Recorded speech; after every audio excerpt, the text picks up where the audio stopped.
actually is. Frequency in sound is pitch, so what does it mean for light? Well, if we look at our handy pocket electromagnetic spectrum chart, we'll see that a small change in frequency for visible light will change its color. Higher frequency light waves means bluer light, and lower frequency light waves means redder light. This is called redshift, and it may possibly be among the weirdest and coolest things of all time. Stars, or anything that you can see, change color depending on their relative motion to you. Of course, you can't see this minute difference with your eyes, but astronomers with the right equipment can use this effect to tell whether stars are moving away from or towards Earth. As it turns out, almost everything we can see in the universe is moving away from us very quickly, which is both an important piece of evidence for the Big Bang and an indication that the Earth might get very lonely in the distant future. Thanks for watching this video. Let me know if you got something out of it. Bye. Whatever you do it for less at Harbor Freight.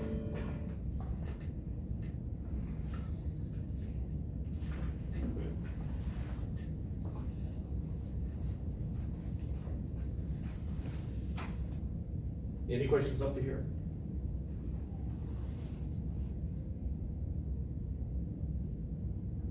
And if any of you experienced Sonic Boom, been to a air show or something like that, where they actually have permission to fly faster than the speed of sound? Where'd you see it or hear it? I think it was Andrews. Okay. I know every year at Shaw Air Force Base they used to do a show. It's illegal without permission to drive faster than the speed of sound over land. So the Concorde, when it was still flying. Why is that? Because you're hitting high pressure waves, and if you have, say, China on a shelf, so it's like feeling an earthquake, except it's coming from the up instead of from down. But the vibrations can cause things to break, alarms to go off, etc. Mythbusters did something on how close you have to be to actually break a lot of stuff. But that's my understanding of why.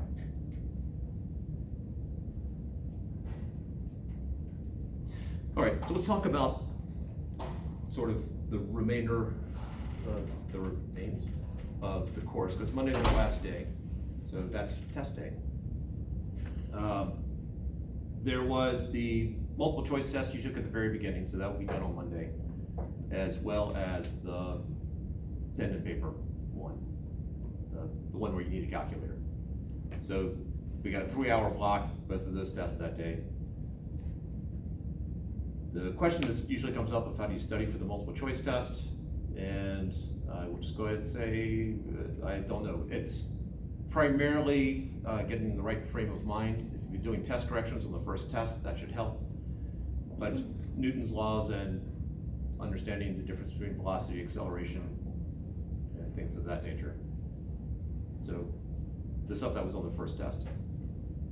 The calculator part of the test will, if you look at the old test, it primarily is 19 onwards, but we didn't get past 20 or 21. So any of the electricity stuff is not on the test, so if you look at an old test. But the other thing is that if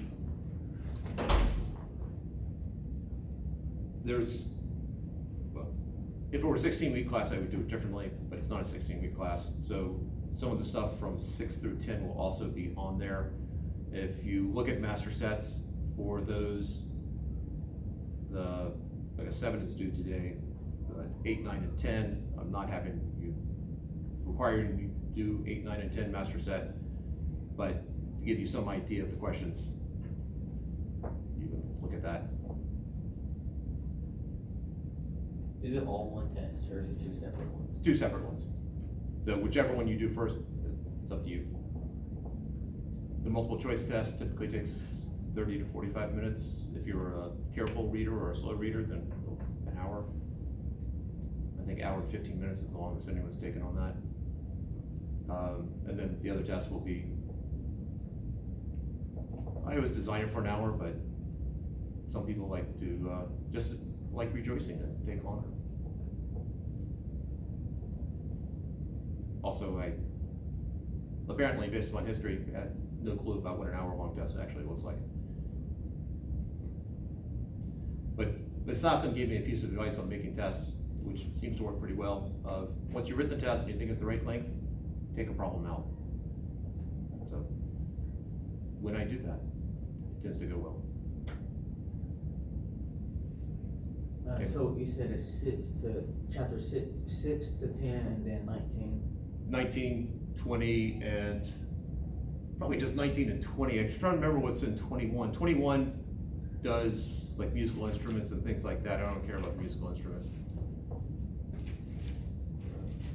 Which sounds, well, probably sounds as harsh as I actually meant it, but not able to play a musical instrument. Who needs them? Actually, anyone here play anything? What do you play? Guitar? Okay. Cool guitar or just the really horrible stuff? Okay. I tried guitar for a little bit. I couldn't get past the really horrible stuff, so that and my fingers just hurt too much. All right. I think on that note, the last lab, our grades are due Wednesday at noon. Wednesday is gonna be tough for me to grade. I want all my grades done by the end of Tuesday. So we'll say that any stuff that you are posting, if Blackboard is shut down, then email it to me. I don't know what point they deny access to students for Blackboard. It used to be as soon as the semester ended, and then there was some talk about extending it so that you could see stuff, but I don't know what the thinking is of this moment. So if Blackboard's there, you can submit it online. You can also email it to me. If you have issues with doing that, don't forget, you can take most of you have phones where you can take a picture. If you still have issues because you don't have a phone, actually, is that any of you not have a phone? Probably about 5 years ago, I had a student who did not have a cell phone, so. It's rare, but not unheard of.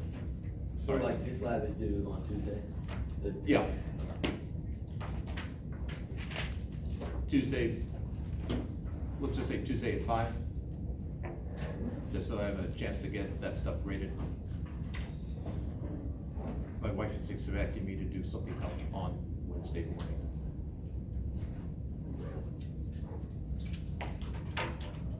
All right.